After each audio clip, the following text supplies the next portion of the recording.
Welcome back to news cave. Sandesh ఖాళీ వ్యవహారం రాజకీయంగా తీవ్ర దుమారం రేపుతుంటే మరోవైపు 12 ఏళ్ల క్రితం ఎంఐఎం ఎమ్మెల్యే అసదుద్దీన్ ఒక సభలో నిర్మల్ నిజామాబాద్ నిర్వహించిన సభల్లో వివాదాస్పద వ్యాఖ్యలు చేశారు. సో దాన్ని మళ్లీ లేవనెత్తారు బీజేపీ ఎంపీ అభ్యర్థి నవనీత్ కౌర్. అసలు ఎందుకు ఇలా జరుగుతుంది?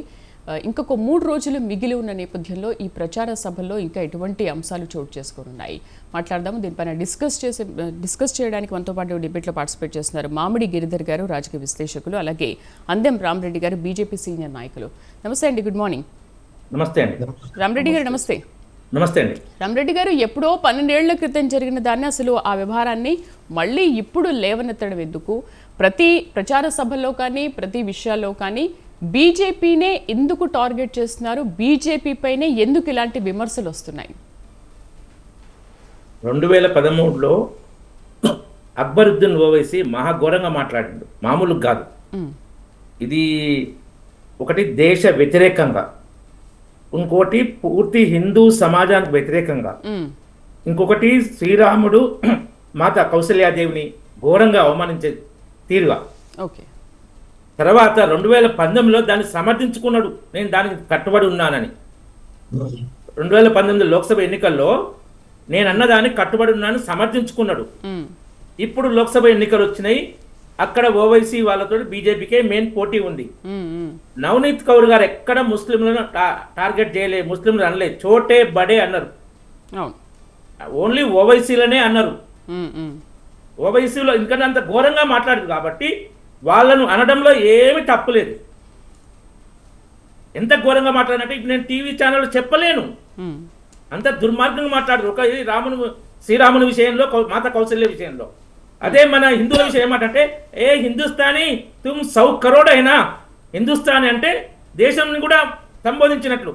హమ్ 25 కరోడ్ అని అన్నాయన, ఆయన సమర్థించుకున్నాయన ఆయన. దానికి కౌంటర్గా నవనీత్ కౌర్ గారు వాళ్ళ మనస్తత్వాన్ని ప్రయోగం చేయడం కోసం ఆ ఓవైసీలను చోటేను పడేను ఇచ్చేయడానికి వాళ్ళు చెప్పే దీంట్లో మాకు 15 సెకండ్లు చాలన్నారు. ఆమె చెప్పారు, ఇది దీన్ని తప్పు పట్టే ఇదిగా ఉందని అనుకోవట్లేదు, మేమేదో దాన్ని పూర్తిగా పార్టీ పూర్తిగా సమర్థించడం కాదు, కానీ దాన్ని అంతా ఈక్వల్ చేసి ఓవైసీ అన్నదానికి నవనీత్ కౌర్ అన్నదానికి సమానం చేసి చూపించడం చాలా తప్పు. ఆ సందర్భంలో, ఆ ఎన్నికల సందర్భంలో ఓవైసీ తీరుతో బట్టి ఆమె అట్లా మాట్లాడింది, దాన్ని ఆ విధంగా తీసుకోవాలి. దాన్ని బట్టి ఎక్కడైనా ఏమన్నా ఇన్సిడెంట్ జరిగిందా అండి? ఏదో అయిపోతుంది, మతకలాలు జరుగుతాయి, ఆ రాష్ట్రం అల్లకల్లో దుష్ప్రచారం, బీజేపీని బదనాం చేయడం కోసం, హిందువులను టార్గెట్ చేయడం కోసం ఈ ప్రచారం జరుగుతుంది. అలా జరగకూడదు. ఎవరైనా కానీ సంయమనం పాటించాలి. ఇంకోటి, బీజేపీ చరిత్ర చూడండి. ఇంతకుముందు నుపుర్ శర్మ గారు ఎక్కడైతే ముస్లిం ఒక డిస్కషన్లో, టీవీ డిస్కషన్లో రెచ్చగొట్టే విధంగా శివలింగం ఎలా ఉంటుందని మహా గలీజుగా ఘోరంగా మాట్లాడినప్పుడు, ఆ రెచ్చగొట్టే పరిస్థితుల్లో ఆమె వాళ్ళ విషయంలో మాట్లాడిన మేము చెప్పడం బాగుండదు. అప్పుడు పార్టీ ఏంటంటే, అవతలోలు రెచ్చగొట్టినా మనం సంయమనం పాటించాలని వారిని సస్పెండ్ చేయడం జరిగింది. అదే రాజా సింగ్ గారి విషయంలో కూడా ఒక మునవర్ ఫరూక్ని తీసుకొచ్చి 2000 మంది పోలీసులు పెట్టి కేటీఆర్ ఏదైతే షో చేసిండో, ఈ సీతారాములను అవమానించడానికి ఆయన ఇంతకుముందు షోలు చేసిండో, అది ముస్లింల ఓట్ల కోసం చేసిండో, దాని విషయంలో రాజా సింగ్ గారు కూడా మాట్లాడినప్పుడు అవతలలో తప్పు చేసినా మనం ఎదుట అవమానపరంగా చేయకూడదని రాజా సింగ్ గారికి మేము సస్పెన్షన్ యాక్ట్ తీసుకుంది. ఇది బీజేపీ అంటే అవతలలో తప్పు చేసినా మనం సంయమనం పాటించాలి అని చెప్తుంది. కానీ మిగతా బయట మీడియా, కొన్ని సెక్షన్ ఆఫ్ మీడియా కానీ, తర్వాత బీజేపీ వ్యతిరేకంగా సూడో సెక్యులర్లు కానీ బీజేపీ ఇచ్చిన కౌంటర్ను అవతల దాంతో ఈక్వల్గా కంపేర్ చేసి మిస్గైడ్ చేయడం కరెక్ట్ కాదు. బట్ మోదీ కూడా కొన్ని వ్యాఖ్యలు చేశారని చెప్తున్నారు కదా అసదుద్దీన్. కాంగ్రెస్, బీఆర్ఎస్ పార్టీలు హైదరాబాద్ ఎంఐఎంకు లీజుకి ఇచ్చాయంటూ కూడా మోదీ చేసిన వ్యాఖ్యలపైన కూడా ఆయన స్పందించారు కదా. 100% కరెక్ట్ మోడీ గారు చెప్పింది. గత 40 సంవత్సరాల్లో 1984 నుంచి, అప్పుడు టీఆర్ఎస్ లేదు, బీజేపీతో పొత్తు లేనప్పుడు టీడీపీ కానీ కాంగ్రెస్ కానీ హిందూ క్యాండిడేట్ పెట్టి బీజేపీకి వచ్చే హిందువుల ఓటు తీర్చి ఓవైసీకి ఎంఐఎన్ గెలిపేయడం కోసం 4 దశాబ్దాలుగా నడిచింది. అందులో టీఆర్ఎస్ కూడా భాగస్వామి. కాబట్టి టీఆర్ఎస్ కాంగ్రెస్ గత 10 సంవత్సరాల్లో హైదరాబాద్ పార్లమెంటు లోక్సభ స్థానాన్ని ఓవైసీకి లీజుకి ఇచ్చేది 100% కరెక్ట్. ఇది ఈ విధంగా సీక్రెట్ అండర్స్టాండింగ్, కుట్రలు కుతంత్రాల రాజకీయాన్ని ఖండించాలి, ఎక్స్పోజ్ చేయాలి. ప్రధాని మోడీ గారు అదే పని చేశారు. లీజుకి ఇచ్చాయి అంటే రామరెడ్డి గారు ఇక్కడ మాత్రం హిందువులు లేరా ఏంటి? మొత్తం వాళ్లే ఉన్నారా? లీజుకి ఇచ్చే వాళ్ళే పరిపాలిస్తారని చూస్తున్నారు. ఆ సీట్లు ఏంటంటే వీళ్ళు కుట్రపూరితంగా ఓవైసీతో కుమ్ముక్కై బీజేపీ గెలవకూడదు, ఓవైసీకి మేము సపోర్ట్ చేస్తే మిగతా రాష్ట్రంలో మాకు ముస్లింల ఓట్లు పడతాయి అనే ఓటు బ్యాంక్ నీచ రాజకీయాలు చేస్తుంటే దాన్ని ఎక్స్పోజ్ చేసిన మోడీ గారు. రైట్. గిరిధర్ గారు నమస్తే అండి, గుడ్ మార్నింగ్. నమస్తే అమ్మా. నమస్తే గిరిధర్ గారు. ఇప్పుడున్న 2024లో అసలు రాజకీయాలు అంటే ఏంటి? మీరు ఎప్పటి నుంచో చూస్తున్నారు, ఎన్నో ఎలక్షన్స్ చూశారు. అసలు ఎన్నో ఎలక్షన్స్లో ఇన్ని విద్వేషపూరిత వ్యాఖ్యలు కానీ, దూషణలు, విమర్శలు, తిట్టుకోవడం ఇవన్నీ ఉండేనా? అసలు అప్పటికి ఇప్పటికీ తేడా ఏంటి? ఇప్పుడున్న రాజకీయాలను చూస్తుంటే మీకు ఏమనిపిస్తోంది? మనకు 2014లో కానీ 2019లో కానీ చూస్తే కూడాను ఇటువంటి ఒక విధమైనటువంటి విద్వేషపూరితమైనటువంటి స్లోగన్స్ అప్పుడు కూడా ఉండినాయి. మౌత్ కా సౌదాగర్ అనడం ఏంటి, లేకపోతే నీచ్ అనడం ఏంటి, నపుంసక్ అనడం ఏంటి, ఇటువంటివి చాలా జరిగినాయి. మోదీ గారు వ్యతిరేకంగా కూడా జరిగినాయి. అలాగే మోదీ గారు కూడా చాలా ఘాటుగా చాలా మందిని మాట్లాడిన విషయాలు ఉన్నాయి. అంటే ఇది ఎలక్షన్ లో ఇది ఒక పరంపర అయిపోయిందమ్మా. ఈరోజు కొత్త విషయమే కాదు ఇది. అక్బరుద్దీన్ ఓవైసీ ఇచ్చిన స్టేట్మెంట్ కూడా మనం చూసామంటే చాలా విషపూరితమైనటువంటి స్టేట్మెంట్. దాన్ని విట్నెస్లు మేనేజ్ చేసుకుని ఆ కేసులో ఆయన బయటకు పడినటువంటి విషయాలు కూడా మనకు తెలుసు. ఈసారి కూడాను మన అసదుద్దీన్ ఓవైసీ ఉత్తర భారతంలో ఆయన పర్యటిస్తూ ఆయన క్యాంపెయినింగ్ చేస్తూ బాబ్రీ మస్జిద్ జిందాబాద్, బాబ్రీ మస్జిద్ జిందాబాద్ అని చెప్పి ఆయన చాలా ఓపెన్ గా చెప్పడం అన్నది అంటే మన సుప్రీంకోర్టు, మన న్యాయస్థానాల్ని, మన రాజ్యాంగాన్ని వ్యతిరేకిస్తున్నట్లే కదా అర్థం. మరి న్యాయబద్ధంగా, చట్టబద్ధంగా 30-40 ఏళ్ళు ఇవన్నీ కోర్టులలో గత 50-60 సంవత్సరాలుగా జరిగినటువంటి కేసు, మరి దాన్ని తిరస్కరించినట్టే కదా లెక్క. మరి అంటే పొలిటికల్ స్పేస్ కి వచ్చేసరికి ఏమైనా మాట్లాడచ్చు అన్నటువంటి ఒక పరిస్థితి ఈరోజు పొలిటికల్ నెరేటివ్ లో ఉందమ్మా మనకు. అన్ఫార్చునేట్ అది. కానీ అది మన ఎలక్టోరల్ సిస్టమ్ లో ఉన్నటువంటి లోపం వల్ల జరుగుతున్నది అది. ఎందుకంటే కొన్ని సమీకరణల వల్ల కొన్ని వర్గాలను చీల్చడము, కొన్ని వర్గాలను కన్సాలిడేట్ చేసుకోవడం వల్ల మాత్రమే ఎన్నికలు గెలుస్తాము అన్నటువంటి ఒక ఫార్ములా తయారైపోయింది. కాబట్టి దాంట్లో ఇంత ఖర్చు పెడితే కానీ మనం గెలవము అన్నటువంటి కొన్ని ఫార్ములాలు తయారైనాయి. కాబట్టి ఈరోజు మనకి ఇటువంటి ఇబ్బందులు వస్తున్నాయి. ఎలక్షన్లలో వీళ్ళు ఒకరి మీద ఒకరు ఎంత భూషణ తిరస్కారాలు చేసుకున్నా కానీ ఎలక్షన్ బయట కెమెరాల వెనకాల మళ్ళీ వీళ్ళందరూ కలిసి పనిచేస్తున్నటువంటి ఉదంతాలు చాలా చూసామ్మా. మనకు టీడీపీ కేడర్ కావచ్చు, వైసీపీ కేడర్ కావచ్చు, బిజినెస్ పార్ట్నర్స్ కూడా ఉన్నారు. కానీ కెమెరా ముందర మాత్రం ఒకరినొకరు దూషించుకుంటారు. అలాగే ఎంఐఎం కావచ్చు, లోకల్ కార్పొరేటర్స్ కావచ్చు, వాళ్ళందరూ కూడాను లోపాయకార ఒప్పందాలన్నీ మనం చూస్తూనే ఉంటాం అక్కడ. అలాగే మనం ఎంఐఎం యొక్క పాలిటిక్స్ చూసామంటే గతంలో మనం చాలా క్లియర్గా వాళ్ళ టార్గెట్ అంతా ఎంబీటీ మీద ఉండేది, మజ్లీస్ బచావ్ తెహరీక్ మీద ఉండేది. మజ్లీస్ బచావ్ తెహరీక్ కంప్లీట్ గా అది నీరు గారిపోవడంతో ఒక విధమైనటువంటి ఒక ఎలక్టోరల్ అండర్స్టాండింగ్ లో వాళ్ళు ముందుకు వెళ్తున్నారు. ఫర్ ఇన్స్టెన్స్ మనకు గతంలో ఇందాక మనకు రామరెడ్డి గారు చెప్పినట్లు కాంగ్రెస్ ఉంటే కాంగ్రెస్, టీడీపీ ఉంటే టీడీపీ, టీఆర్ఎస్ ఉంటే టీఆర్ఎస్, ఎవరుంటే వాళ్ళతో ఒప్పందం ఉంటుంది. చాలా క్లియర్ గా వాళ్ళ ఎంఐఎం యొక్క పాలసీలు ఉంటాయి. రూలింగ్ పార్టీ తోటి వాళ్ళు మైత్రి పెట్టుకుంటారు. వాళ్ళ 7 ఎమ్మెల్యేలు, ఒక ఎంపీ వాళ్ళకు ఇవ్వడం అన్నది జరుగుతుంది. మనకు గతంలో చూసాం మనం టీఆర్ఎస్ స్లోగన్ ఎలా ఉండేది, సారు కారు 16 అనేవాళ్ళు. వాళ్ళు అంటే 17వది వదిలేసుకున్నారని చాలా స్పష్టంగా అర్థమవుతుంది మనకు. కాబట్టి అటువంటివి వాళ్ళు ఉండేవి. ఇప్పుడు సడన్ గా కాంగ్రెస్ ఎంఐఎం సపోర్ట్ చేస్తూ వాళ్ళు క్యాండిడేట్ పెట్టకపోవడం, లేదా చాలా వీక్ క్యాండిడేట్స్ పెట్టడం, అలాగే ఎంబీటీ కూడాను వాళ్ళు కంప్లీట్ గా ఎంఐఎంకి సపోర్ట్ గా వాళ్ళు వెళ్ళడం, అంటే ఒక ముస్లిం కన్సాలిడేషన్, హిందూ ఓట్ బ్యాంక్ చీలిక, ఇటువంటి పాలిటిక్స్ అండ్ గతంలో చాలా సంవత్సరాలు చేస్తున్నారు. ఈరోజు కొత్త ఏం లేదు దాంట్లో. పొలిటికల్ రిటారిక్ అన్నది ఉంటుందమ్మా పాలిటిక్స్ లో. మరి వాళ్ళు మాట్లాడినప్పుడు దానికి ప్రతిస్పందన అంటూ ఉంటుంది. కాబట్టి ఎవరిని మనం దోషించడం అన్నది బహుశా మనం చేయలేము, ఎందుకంటే ఎలక్టరల్ సిస్టమ్ అలా ఉన్నది. కాబట్టి ఈ సిస్టమ్ ఉన్నంత వరకు సమాజంలో కొన్ని వర్గాల కన్సాలిడేషన్, కొన్ని వర్గాల చీలిక అన్నది లేకపోతే గనక గెలవలేము అన్నటువంటి ఒక దౌర్భాగ్యమైనటువంటి ఒక ఫార్ములా తయారైంది. దానివల్ల ఈరోజు ఇటువంటి పరిస్థితి ఉన్నది. మరి అన్ని ప్రభుత్వాలు కొద్దో గొప్ప మంచి చేస్తాయి. అన్ని ప్రభుత్వాలు ఎక్కడో కొన్ని లోపాలు ఉంటాయి, కొన్ని తప్పులు చేసి ఉండొచ్చు వాళ్ళు. కానీ ప్రత్యర్థులు మాత్రం వాళ్ళు చేసిన మంచిని అసలు ఎటువంటి దానికి క్రెడిట్ ఇవ్వకుండా వాళ్ళు చేసిన దోషాలో లేదా లేని దోషాలను ఎత్తి చూపించడం అన్నది పరిపాటి అయిపోయింది. ఇది చాలా దౌర్భాగ్యమైన విషయం అమ్మా. కానీ సార్, అంటే ఇప్పుడు ఈ ప్రచార సభల్లో ఏ చిన్న మాట మాట్లాడినా కూడా అది పెద్ద ఇష్యూ అయిపోతుంది. ఒక చిన్న మాట దొరికితే చాలు దాన్ని ఒక పెద్ద ఇష్యూగా తీసుకొని అన్ని రాజకీయ పార్టీలు కూడా దాని మీద లేవనెత్తుతున్నారు. బట్ ప్రజల మధ్య ఇట్లాంటి విద్వేషాలు రెచ్చగొట్టడం మూలాన అసలు ఓట్లు పడతాయంటారా? మన ఓట్ సిస్టమ్ అలాగే ఉందమ్మా అన్ఫార్చునేట్గా. ఎందుకంటే హిందువుల పట్ల వ్యతిరేకత అన్నది ముస్లింలు మీకేదో జరిగిపోతుంది, బీజేపీ వస్తే కాన్స్టిట్యూషన్ అమెండ్మెంట్ అయిపోతుంది, మీరు బతకరు అన్నటువంటి భయం పెట్టకపోతే ముస్లిం కన్సాలిడేషన్ అవ్వదు. అలాగే హిందూ పక్షంలో కూడా చూస్తే కనుక బహుశా మీరు కనుక ఎంఐఎంకు ఓటేసి వాళ్ళు గెలిస్తే, ఎంఐఎం అనే కాదు ఆపోజిషన్ పార్టీలకు ఓటు వేస్తే కనుక బహుశా దేశం నాశనం అయిపోతుంది అన్నటువంటి నెరేటివ్ వీళ్ళు కూడా తీసుకొస్తారు. అంటే ఈ నెరేటివ్ అన్నది మనకు అన్ఫార్చునేట్ గా నేను చెప్పాను కదా, ఎలక్టోరల్ సిస్టమ్ వల్ల వస్తుందమ్మా. అది మనం ప్రత్యర్థి వస్తే కనుక నాశనం అయిపోతుంది అనడం, మేము వస్తేనే బాగు చేయగలం అన్నటువంటి ప్రతి పార్టీ చేస్తున్నారు. అది సిస్టమ్ అలా అయిపోయింది, అన్ఫార్చునేట్ గా అలా అయిపోయింది.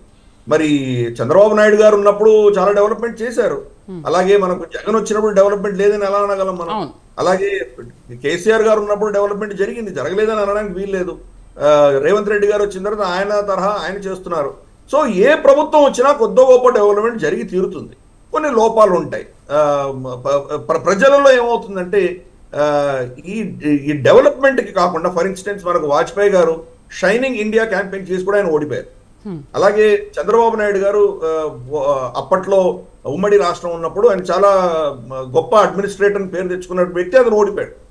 సో డెవలప్మెంట్ ఒక ఎత్తు అయినా కానీ కూడా ఎమోషనల్ ఇష్యూస్ అనేవి చాలా కీలకంగా ఉంటాయి. 2019లో మనకు బాలాకోట్ స్ట్రైక్ చేయడం అన్నది చాలా ఎమోషనల్గా ప్రజలందరినీ కూడాను అది అందరూ స్పందించారు. ఎందుకంటే దేశ భద్రతకు సంబంధించిన విషయం కాబట్టి దానివల్ల కొంత బీజేపీకి కొంత లాభం చేకూరిందనడంలో మనకు అటువంటి సందేహం ఉండవలసిన అవసరం లేదు. కాకపోతే ఇటువంటి రీసెన్సీ ఫ్యాక్టర్స్ అనేది దౌర్భాగ్యమైన విషయం. మనకు ఎలక్షన్లో ఏం అరుచుకుంటున్నారో ఒకరి మీద ఒకరు అన్నది కొంత ప్రభావం చూపిస్తుందమ్మా, తప్పకుండా అది. కాకపోతే అంతకంటే ముందు జరిగినటువంటి కార్యక్రమాలు ఏమున్నాయో అవి ప్రజలు మర్చిపోయేటువంటి ఒక ప్రాబ్లం ఉన్నది మనకు. ఫర్ ఇన్స్టెన్స్ మనకు చైనీస్ వుహాన్ కరోనా వైరస్ వచ్చినప్పుడు మనకు ప్రభుత్వం వ్యాక్సినేషన్ ఫ్రీగా వ్యాక్సినేషన్ చేయడం కావచ్చు, లేదా మనకు అప్పుడు ఆక్సిజన్ మనకి ఏమీ లేవు, ఆక్సిజన్ లేవు, మనకు మాస్క్ లేవు, ఏమీ లేవు. ఈ రోజు మనం ఎక్స్పోర్ట్ చేయగలిగినటువంటి స్థితికి మనం వచ్చాం. సో అప్పుడు చేసినటువంటి ప్రభుత్వ కార్యక్రమాలు ఏమున్నాయో ప్రజలు మర్చిపోయారు ఇప్పుడు. అలాగే మనం చూస్తే చాలా అభివృద్ధి కార్యక్రమాలు ఏమేమి జరిగినాయో వాటిని మర్చిపోతున్నారు. ఆఖరి క్షణంలో లాస్ట్ 15-20 రోజుల్లో ఒకరినొకరు ఏమనుకుంటున్నారు, క్యాంపెయినింగ్ ఎలా ఉన్నది, దీని ఆధారంగా మనకు దాన్ని అడ్వాంటేజ్ తీసుకోవడం అనేది చూస్తున్నాం మనం. ఫర్ ఇన్స్టెన్స్ సోనియా గాంధీ గారు స్టేట్మెంట్ కావచ్చు, మౌత్కా సోదాగర్ అన్నది మోదీ గారు దాన్ని అడ్వాంటేజ్ గా తీసుకోవడం కావచ్చు, లేదా మన మణిశంకర్ అయ్యర్ ఇచ్చిన స్టేట్మెంట్ చాయ్ కా వితరణ కర్తే అంటే చాయ్ పే చర్చ అని మొదలు పెట్టడం, పొలిటికల్ గా దాన్ని వాడుకోవడం అన్నది మరి దాన్నే పాలిటిక్స్ అంటారు కదా, దాన్ని మనం డినై చేయలేము. అలాగే వీళ్ళు చౌకీదార్ చోర్ హే అనడము, లేదా ఇంకేదో అంశాన్ని తీసుకోవడం, సూట్ బూట్ కా సర్కార్ అనడము, అంబానీ అదానీ సర్కార్ అనడం, ఇటువంటివి అపోజిషన్ కూడా చేస్తుంది. కాబట్టి ఏదో ఒక ఇష్యూ తీసుకొని ప్రజల్లో మేమే కరెక్ట్ వాళ్ళు తప్పు అని చూపించే ఒక సంస్కృతి మన ఈరోజు పాలిటిక్స్ లో ఉందమ్మా. చాలా దౌర్భాగ్యమైన విషయం అది. మనం ఇష్యూస్ మీద చర్చించగలగాలి కానీ వ్యక్తుల మీద అటాక్ చేయడం అన్నది ఇటువంటిది అన్ఫార్చునేట్ గా మనకు అంటే ఈ సిస్టమ్ ని ఇప్పటిలో మార్చాలంటే కనుక చాలా కీలకమైన మార్పులు తీసుకురావాలి. అది రానంత వరకు కూడాను వ్యక్తిగతంగానే ఈరోజు ఎన్నికలు అంటూ ఉంటున్నాయి. మన దేశంలో దేశభక్తి కంటే రాజభక్తి ఎక్కువ ఉందమ్మా. చరిత్రలో చూస్తే కూడా అలాగే ఉంది. రాజు కోసం యుద్ధం చేశారు, రాజు ఓడిపోతే ఏ రాజు చేతిలో ఓడిపోయారో అదే సైన్యంలో మన సైనికులు మళ్ళీ వెళ్ళి చేరేవాళ్ళు. మనకు అలాగే పార్టీల్లో పొలిటికల్ పార్టీలు కూడా వ్యక్తి చాలా ఇంపార్టెంట్.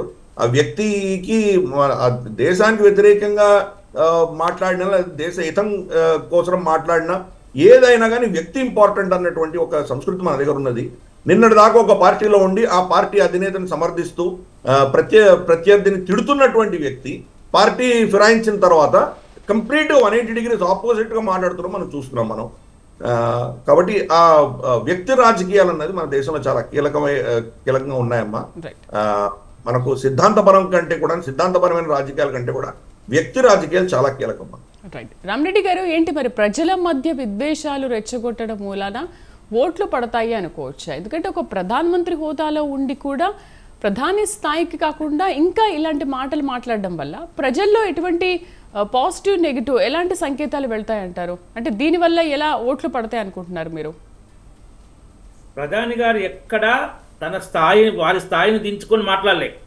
వీళ్ళు చేస్తున్న నీచ రాజకీయాలను ఎక్స్పోజ్ చేశారు. కాంగ్రెస్ పార్టీ జాతీయ అధ్యక్షుడు మల్లికార్జున ఖర్గే ఏమన్నారండి, కాంగ్రెస్ వాళ్ళం మేము మీ ఇంట్లో గుసాయిస్తాం, అల్మారీలు పగలగొడతాం, డబ్బులు తీసుకొస్తాం, ముస్లింలకు పంచుతాం, ఎవరికి ఎక్కువ మంది పిల్లలు ఉంటే వాళ్ళకి ఎక్కువ డబ్బులు వస్తాయి, మీకు పిల్లలు లేకపోతే నేనేం చేయాలి, ఇంత నీచంగా మాట్లాడండి. రాహుల్ గాంధీ ఏమండు, మళ్ళీ ఈ ఎలక్షన్లో మళ్ళీ బీజేపీ గెలిస్తే రాజ్యాంగాన్ని ఏమన్నా సవరిస్తే దేశం తగలబడిపోతుంది, దేశమే ఉండదు అన్నాడు. తర్వాత మంత్రి తుమ్మల నాగేశ్వరరావు ఇప్పుడు రాష్ట్ర మంత్రి ఏమన్నాడు, కాంగ్రెస్ పార్టీ అంటేనే ముస్లింల పార్టీ, ఇది మీకోసం ఉన్న పార్టీ, మీ అల్లా దయ వల్ల మేము గెలుస్తున్నాం. వీటిట్లో మతోన్మాద పరంగా ముస్లింలను నెత్తికెత్తుకొని ఘోరంగా మాట్లాడుతుంటే దానికి కౌంటర్ ఇవ్వాల్సిన బాధ్యత దేశభక్తుల మీద, ధర్మభక్తుల మీద ఉన్నదా లేదా? ఆ బాధ్యతను ప్రతి బీజేపీ నాయకుడు కింది కార్యకర్త నుంచి ప్రధాని వరకు సమర్థవంతంగా నిర్వహిస్తున్నారు. కాబట్టి వాళ్ళు చేసే నీచ రాజకీయాలకు కౌంటర్ ఇస్తున్నాం తప్ప మేము ఈ ఎమోషనల్ సెంటిమెంట్ మేము స్టార్ట్ చేయట్లేదు. డెవలప్మెంట్ గురించి చెప్తున్నాం, ఏం చేసినామని ప్రతిదీ చెప్తున్నాం. ప్రభుత్వం పనిచేస్తున్న కూడా 17 మంచి నిర్ణయాల్లో సుప్రీంకోర్టుకు వెళ్ళి చివాట్లు తిని ప్రతి కేసులో ఓడిపోయింది ప్రతిపక్షాలన్నీ, ముఖ్యంగా కాంగ్రెస్ పార్టీ. కాబట్టి అభివృద్ధిని అడ్డుకునే వాళ్ళు మేము అలా లేవు. జనసంఘ్లో ఉన్నప్పుడు కానీ బీజేపీలో ఉన్నప్పుడు కానీ, జనసంఘ్లో ఉన్నప్పుడు 1975లో ఇందిరాగాంధీ పోఖ్రాన్ టెస్ట్ చేస్తే మేము సమర్థించినాం. బంగ్లాదేశ్ యుద్ధం ఏదైతే వస్తే మేము సమర్థించినాం. తర్వాత అది పివి నరసింహారావు గారు ఉన్నప్పుడు, ప్రధానిగా ఉన్నప్పుడు కశ్మీర్లో మానవ హక్కుల ఉల్లంఘన జరుగుతున్న జెనీవా కాన్ఫరెన్స్ అంటే మా వాజ్పేయి గారు ప్రభుత్వం పరంగా దేశపరంగా డెలిగేట్కి వెళ్ళి ప్రభుత్వాన్ని సమర్థించి దేశానికి ఎలాంటి ఇబ్బంది లేకుండా చూసినాం. ఆ విధంగా మేము కలిసి పనిచేస్తాం. కానీ కాంగ్రెస్ వాళ్ళు మాత్రం కనీసం బుల్లెట్ ప్రూఫ్ డాకర్ కొనియాలి సైన్యానికి, మేము రాఫెల్ యుద్ధ విమానాలు కొనిచ్చినాం. దాని మీద కూడా భయంకర విషప్రచారం చేసి కోర్టులో చివాట్లు తిని క్షమాపణలు చెప్పారు. కాబట్టి మాకు కాంగ్రెస్కి ఎక్కడ పోలికే లేదు. ప్రపంచ నెంబర్ 1 నాయకుడు నరేంద్ర మోడీ గారు గత 8 సంవత్సరాలుగా 100 దేశాలకు పైగా ప్రజలు మాకు మోడీ లాంటి నాయకులు లేకపోయారని బాధపడుతున్నారు, ఇంక్లూడింగ్ పాకిస్తాన్. ప్రపంచ నెంబర్ 1 పార్టీ, ఓన్లీ సభ్యత్వంలోనే కాదు, 20 కోట్ల సభ్యత్వంలోనే కాదు, దేశం కోసం, ధర్మం కోసం వందే మాత్రం, జై శ్రీరామ్, భారత్ మాతాకి జై ఇలాంటి ఒక సెంటిమెంట్ తోటి మీరు అంటే ముస్లింలను ద్వేషిస్తున్నారు, ముస్లింలంటే ఇష్టం ఉండదు, వాళ్ళని ద్వేషిస్తున్నారు. కాబట్టి అసలు ఆ విధానమే ఆర్ఎస్ఎస్ బీజేపీ విధానము. అందుకనే మేము అసలు హైదరాబాద్ని ఈసారి కూడా మళ్ళీ మేమే కైవసం చేసుకోబోతున్నాము, అసలు హైదరాబాద్లో బీజేపీ గెలవద్దు, అందుకనే మేము దీన్ని అడ్డుకుంటున్నామని కూడా మాట్లాడుతున్నారు కదా. మరి మీరేమో బీజేపీ అంటుంది అసలు వీళ్ళు అనవసరంగా విమర్శలు చేస్తున్నారు, కానీ మేము అసలు ముస్లింలకు వ్యతిరేకులు కాదు అని అంటున్నారు. బీజేపీ కేంద్రంలో మొట్టమొదటిసారి అధికారంలో వచ్చినప్పుడు రాష్ట్రపతి ఎన్నికల్లో ఏపీజే అబ్దుల్ కలాం గారిని రాష్ట్రపతిని చేసింది. అవును, వారు ముస్లిమే కదండి. ముస్లిం వ్యతిరేకమైతే బీజేపీ ఎందుకు చేస్తుంది? 3 రాష్ట్రపతులు, ఒకరు ముస్లిం, ఒకరు ఎస్సీ, ఒకరు ఎస్టీ. ఈ బీజేపీ వ్యతిరేక పక్షాలన్నీ ఏంటంటే బీజేపీ ముస్లింలకు, ఎస్సీలకు, ఎస్టీలకు వ్యతిరేక ప్రచారం చేస్తాయి, దుష్ప్రచారం. కానీ వాస్తవం దానికి విరుద్ధంగా ఉంటుంది. కళ్ళకు కనపడ్డట్టు మంచి కనబడుతుంది. కాబట్టి ఇవన్నీ దుష్ప్రచారాలు. ఏమైనా ఓల్డ్ సిటీలో హైదరాబాద్ లోక్సభలో ఓవైసీ కుటుంబం, అది కూడా కుటుంబ పార్టీ.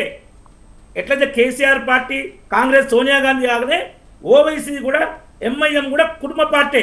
ప్రజాకారుల నుంచి వారసత్వం పుచ్చుకొని ఓవైసీ కుటుంబ పార్టీగా మారింది. వాళ్ళు డెవలప్మెంట్ శూన్యం, మెట్రో రాలేదు, ఒక మంచి విద్యా సంస్థలు కానీ, వైద్య సంస్థలు కానీ, ఏమి ఎంప్లాయ్మెంట్ జనరేట్ చేసే సంస్థలు కానీ హైదరాబాద్ పార్లమెంట్కి రావు. ఎందుకంటే వీళ్ళు అడ్డు అదుపు లేకుండా ఒక ఇండిసిప్లిన్ ముస్లిం యూత్లో అరాచకత్వాన్ని వీళ్ళ రాజకీయ స్వార్థం కోసం ఎంకరేజ్ చేయడంతో మెట్రో సంస్థ ఓనర్ కూడా మేము అక్కడ పెడితే రేపు మాకు పరిస్థితి ఏమైంది అనే దాంతో ఏ కార్పొరేట్ సంస్థ కూడా మేము పాత బస్సులో పెట్టి మాకు మీకు సికింద్రాబాద్ పెట్టినట్టు మన హైటెక్ సిటీలో పెట్టినట్టు సేమ్ ఉండలేమనే పరిస్థితిని కల్పించింది. మరేంటి 40 ఏళ్లుగా పాలిస్తున్న వాళ్ళని మీరు ఎదుర్కొని ధీటుగా నిలబడే అవకాశాలు ఎంతవరకు ఉన్నాయి హైదరాబాద్? ఈసారి చాలా అద్భుతంగా ఉన్నాయి. ఆ మాధవీలత గారు ఒక కాళికా మాతలాగా చాలా అద్భుతంగా పనిచేస్తూ దేశం మొత్తం హైదరాబాద్ పార్లమెంట్ సీటు మీద దృష్టి తెచ్చేంత స్థాయిలో ఆ మాధవీలత గారు చాలా వారికి నేను చేతులెత్తి దండం పెడుతున్నాను. అలా పనిచేస్తున్నారు. బీజేపీలో కూడా మహిళలకు ఎంత ఇస్తున్న ప్రాధాన్యత అనేది దానికి అందులో వాళ్ళు కూడా బీజేపీలోకి ఎంత అద్భుతంగా వస్తున్నారు. మన అక్కడ బాంబేలో కూడా ఒక హిందీ భక్తి గీతాలు పాడటమే ఆమె కూడా గత 2 నెలల క్రితం బీజేపీలో జాయిన్ కావడం జరిగింది.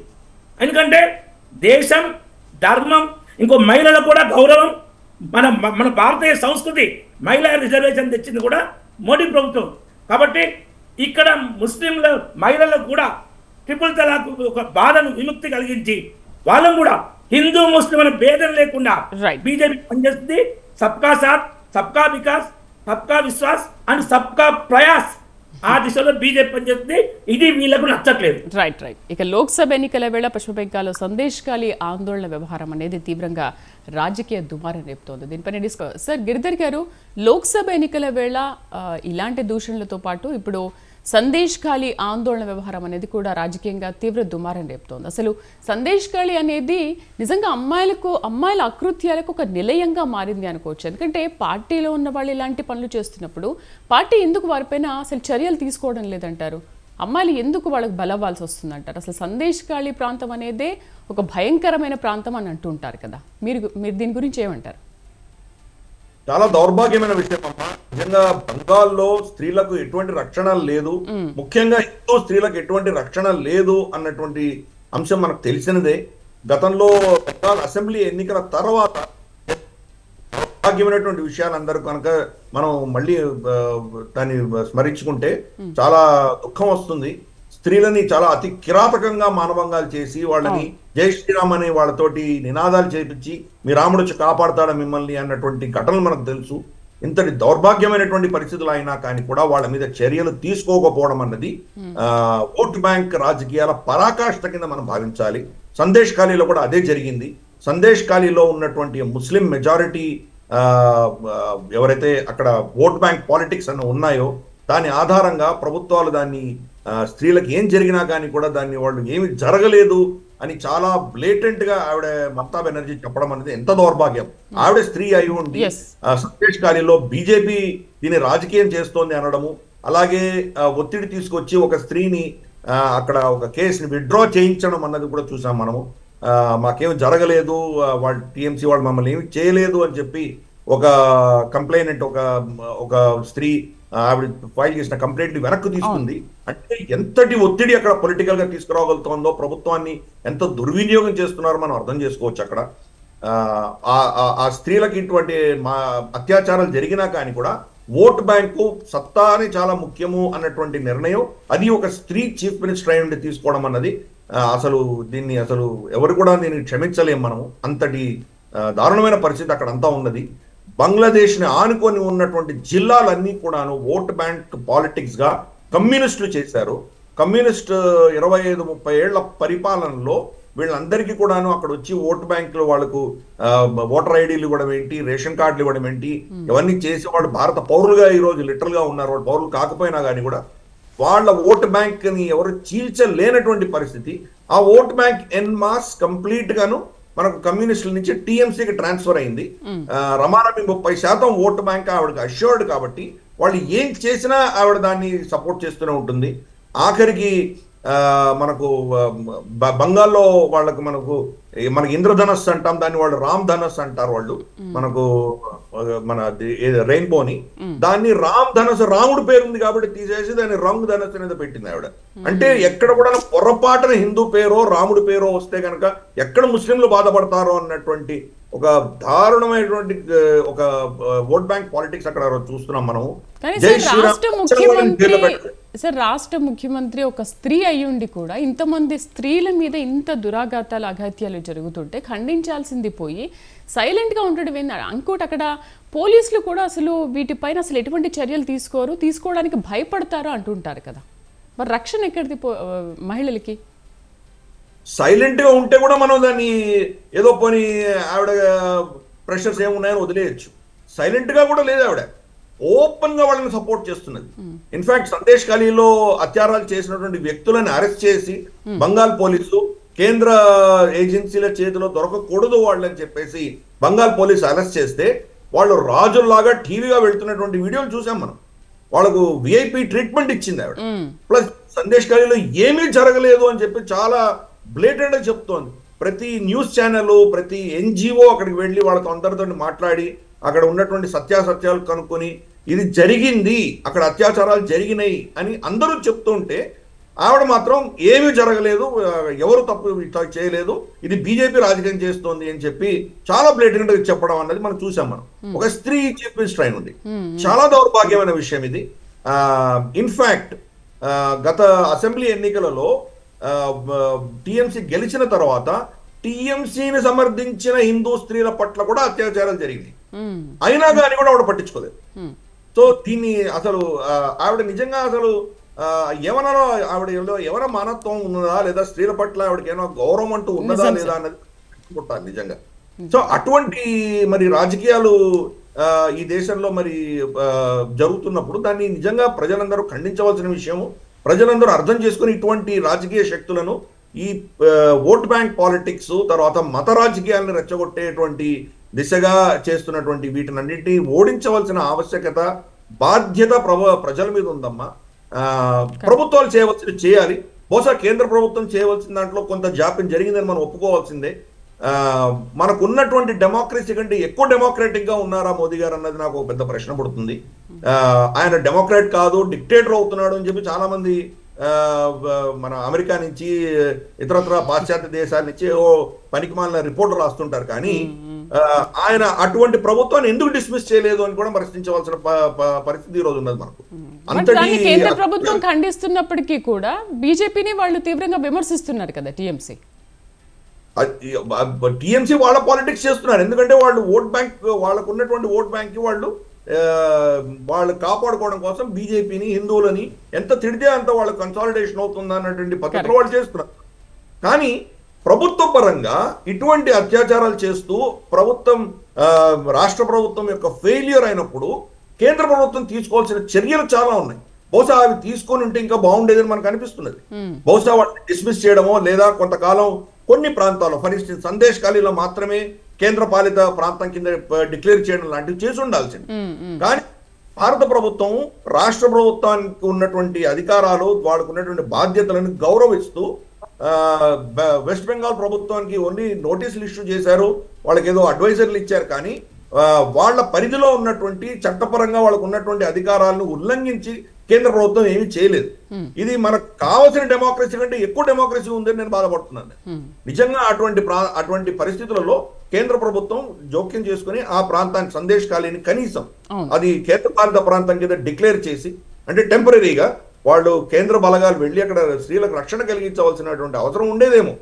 ఇటువంటి మనం చూస్తున్నాం. మనకు గత కాంగ్రెస్ ప్రభుత్వాలు మన చిన్న చీమ చెట్టుకుమన్నా వాళ్ళు ఆర్టికల్ 356 వాడి వాళ్ళు ప్రభుత్వాన్ని డిస్మిస్ చేసి వాళ్ళు కేంద్ర పాలిత ప్రాంతాలు, కేంద్ర ప్రభుత్వం అధీనంలో తీసుకునేవాళ్ళు.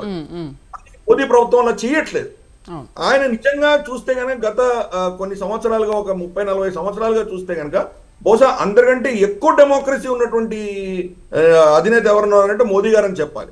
బహుశా ఆయన డెమోక్రటిక్ వే కొంత తగ్గించుకొని ఇంకొంచెం కేంద్ర ప్రభుత్వం యొక్క బలం ఏంటో, దాని యొక్క బాధ్యత ఏంటో రాష్ట్ర ప్రభుత్వం ఇంకా చూపించవలసిన బాధ్యత ఉందని నేను అనుకుంటున్నాను. రామరెడ్డి గారు, ఏంటి మరి అధికారంలోకి వస్తే కనుక సందేశ్ ఖాళీ లాంటి ప్రాంతాలని మీరు మీ అధీనంలోకి తీసుకుంటారా? ఒకవేళ అలాంటి అకృత్యాలు, అఘాయిత్యాలు జరుగుతున్న వాటిని మీరు రూపుమాపేస్తారా మొత్తంగా? గిరిధర్ గారు చివరిలో చెప్పిన ఒక ముఖ్యమైన అంశం ఏంటంటే, ఆర్టికల్ 356 మోడీ గారు ఎక్కడ ప్రయోగించలేదు. గత 10 సంవత్సరాల్లో ఏ రాష్ట్రంలో కూడా ఆర్టికల్ 356 ప్రయోగించలేదు.